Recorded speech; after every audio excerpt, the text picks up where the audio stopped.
Bom dia, pessoal. Trouxe para vocês hoje a aula de relações intermaxilares em prosa total.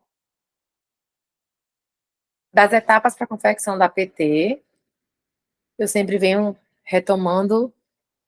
Então, a gente tem anamnese, exame clínico e radiográfico, a moldagem anatômica para obter um modelo de estudo, um modelo individual, confeccionada com resina acrílica em seguida.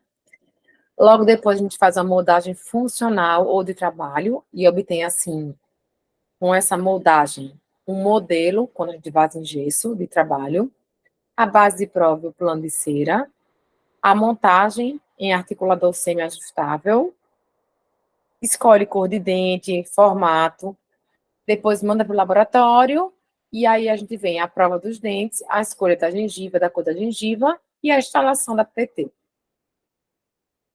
A relação intermaxilar é a relação da maxila com a mandíbula.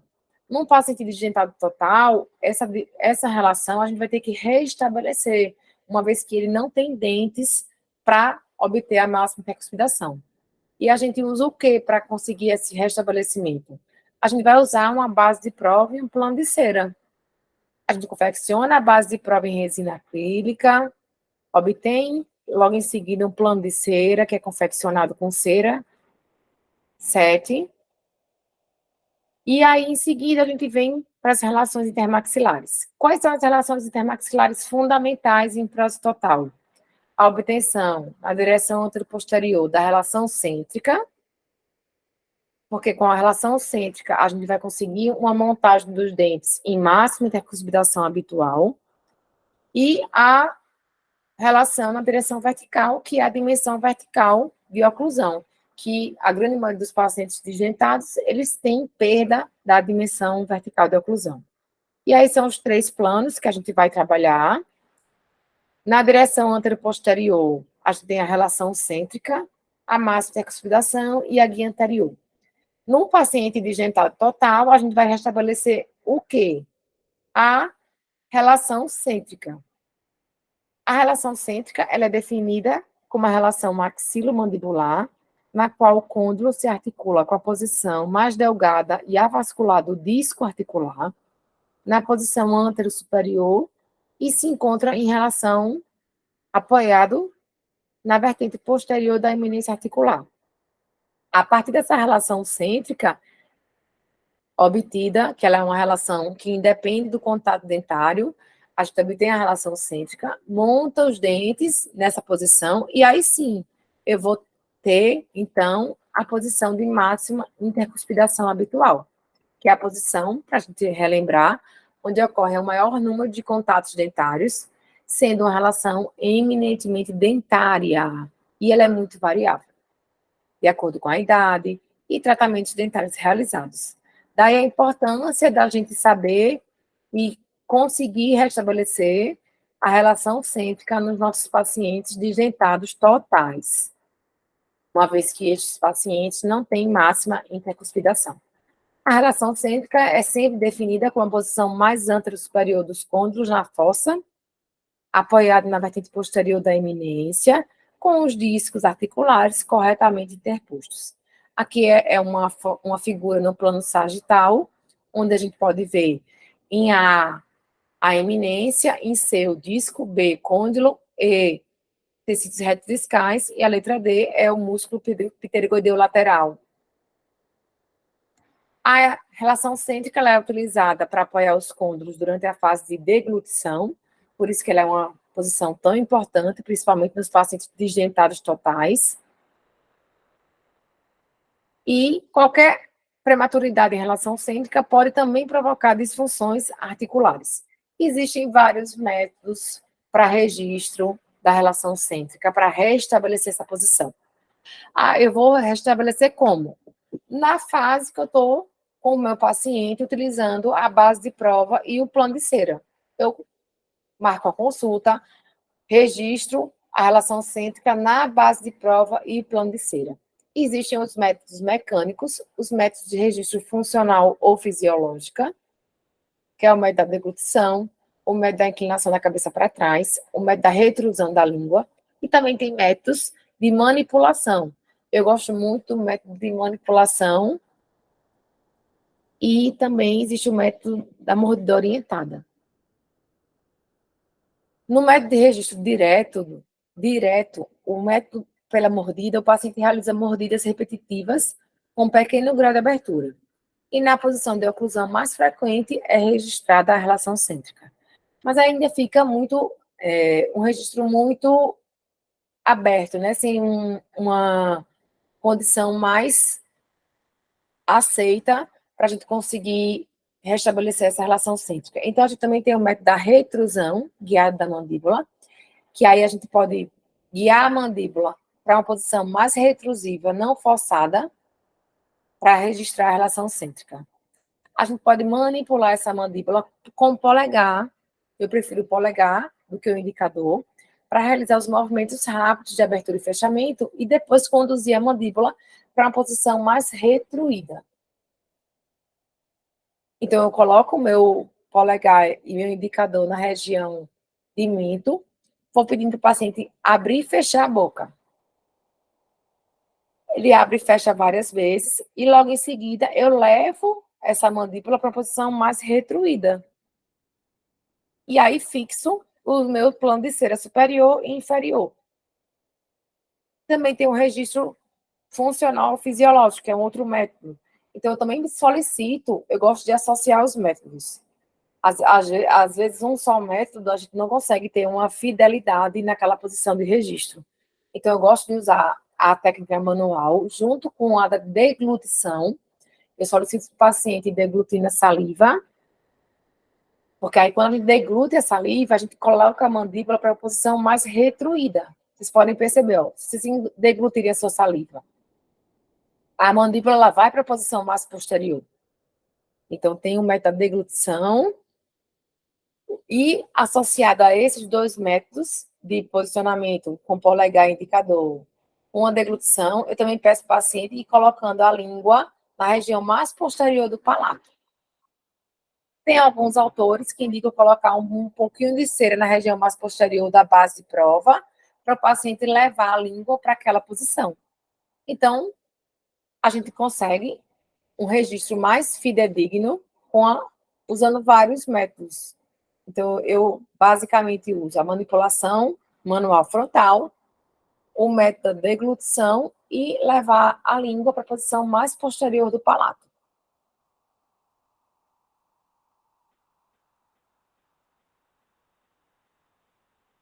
Como eu falei, eu utilizo para a relação cêntrica em PT esses dois métodos, o de manipulação, com indução manual, com uma ou duas as mãos, um método fisiológico. Já métodos mecânicos e gráficos, geralmente a gente usa mais para restabelecimento de pacientes que têm os dentes. Aqui tem um artigo que fala muito quando é que eu vou reabilitar, em máxima intercuspidação ou em relação cêntrica. Gente, a gente vai sempre pensar que só vai utilizar a máxima intercuspidação em pacientes com reabilitações de pequena extensão, coroas unitárias, próteses fixas, dentes ausentes na região anterior. E relação cêntrica, quando é que eu vou usar? Em perdas maiores dentárias, contatos posteriores insuficientes, alterações da dimensão vertical, extrusões e inclinações acentuadas, alterações das guias. E a oclusão de relação cêntrica é quando eu consigo coincidir relação cêntrica do côndilo, que é uma posição eminentemente condilar, com a máxima intercuspidação, que é uma posição dentária. Eu tenho que ter dentes para conseguir a máxima intercuspidação. A guia anterior, a gente só vai pensar em guia anterior quando a gente pensa em dentes anteriores. Os dentes anteriores, eles vão guiar a mandíbula no movimento de protrusão, e aí, no caso de prótese total, a gente vai sempre buscar que essa guia anterior, os dentes anteriores, eles também tenham contatos nos dentes posteriores para obter a oclusão, que a gente vai conversar mais adiante, que é a oclusão balanceada. Então, a PT, a gente busca uma oclusão diferente da oclusão ideal ou mutuamente protegida. Na PT, a gente quer uma oclusão balanceada. Então, na balanceada, quando o paciente faz protrusão, ele tem toque de dentes posteriores.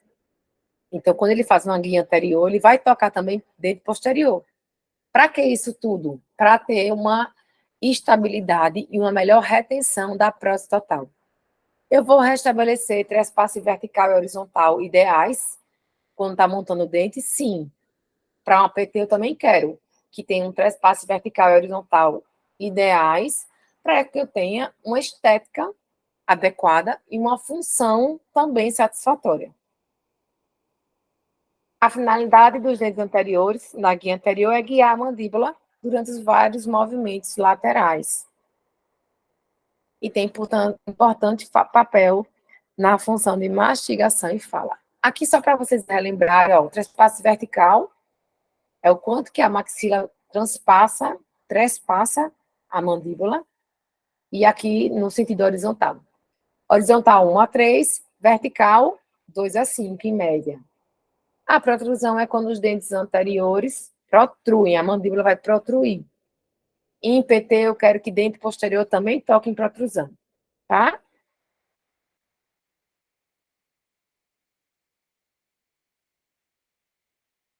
Nesse caso aqui, né, é um paciente que não tem PT.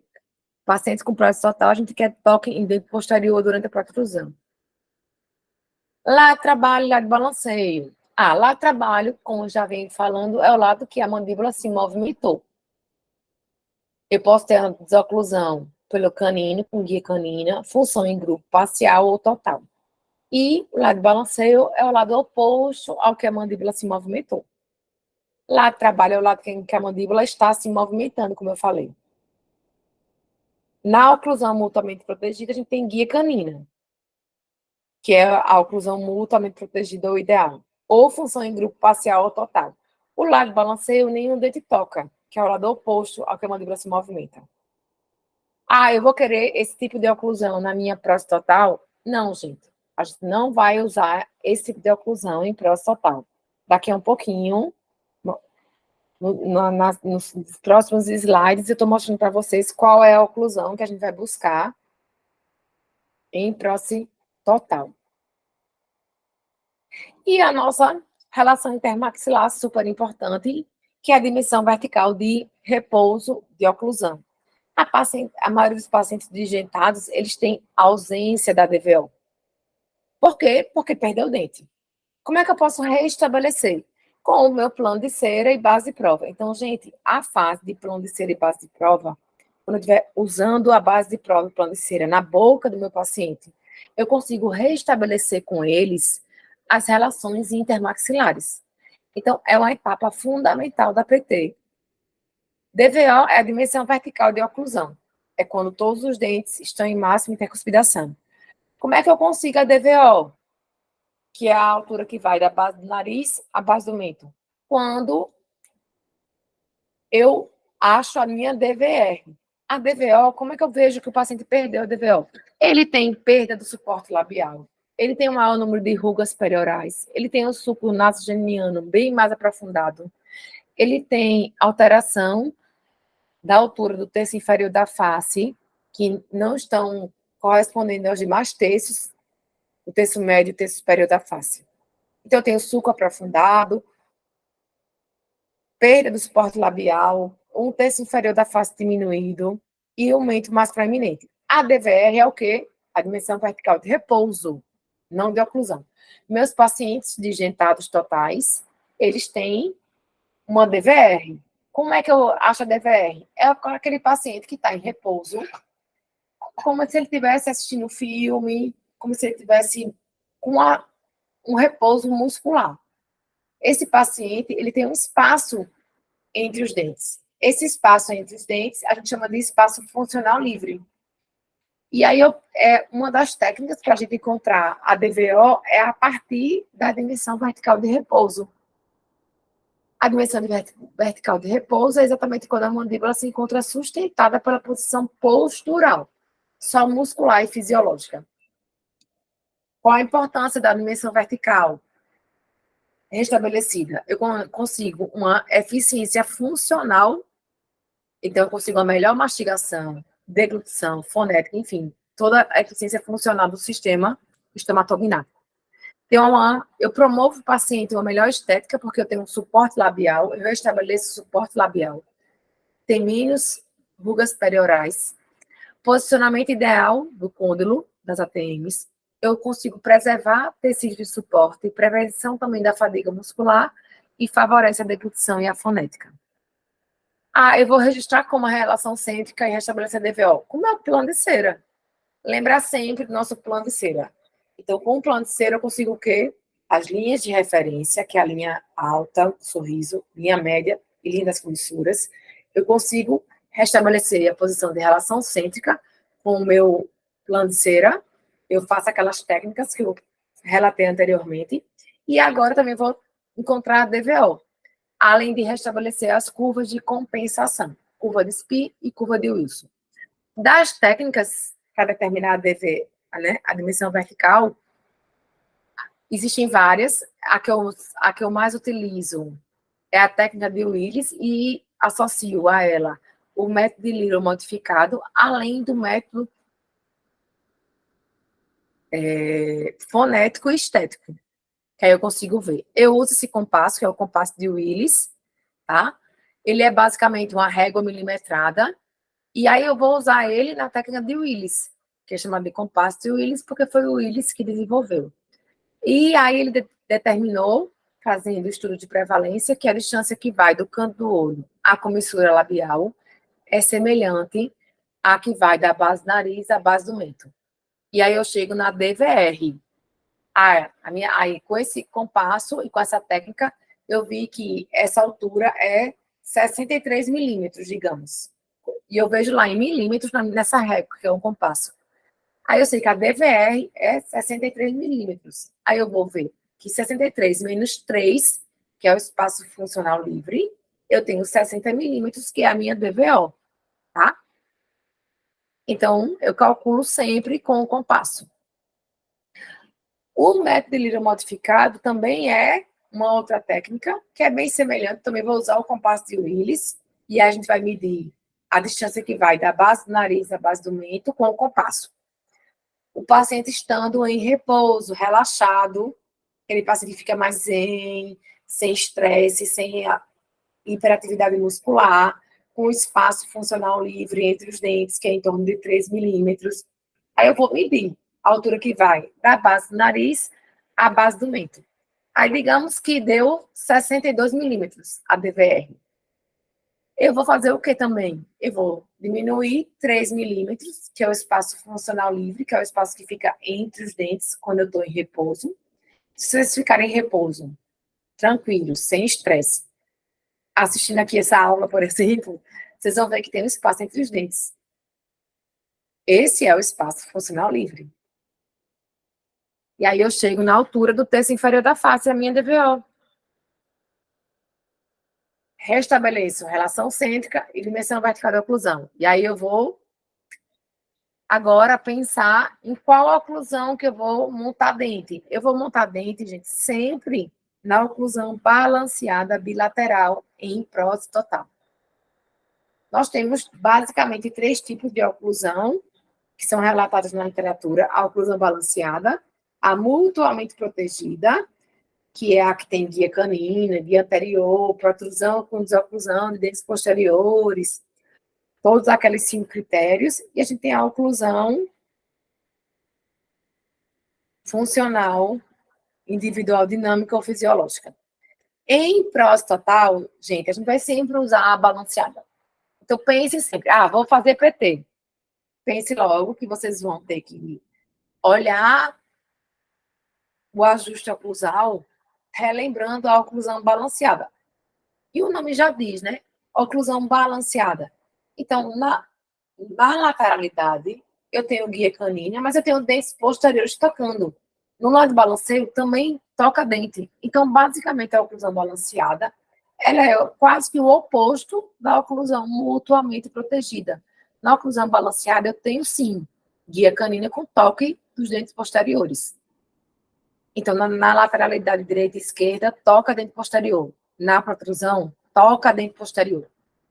Aí vai uma foto aí do livro do McCracken, é um livro que eu super indico, é super ilustrativa as figuras.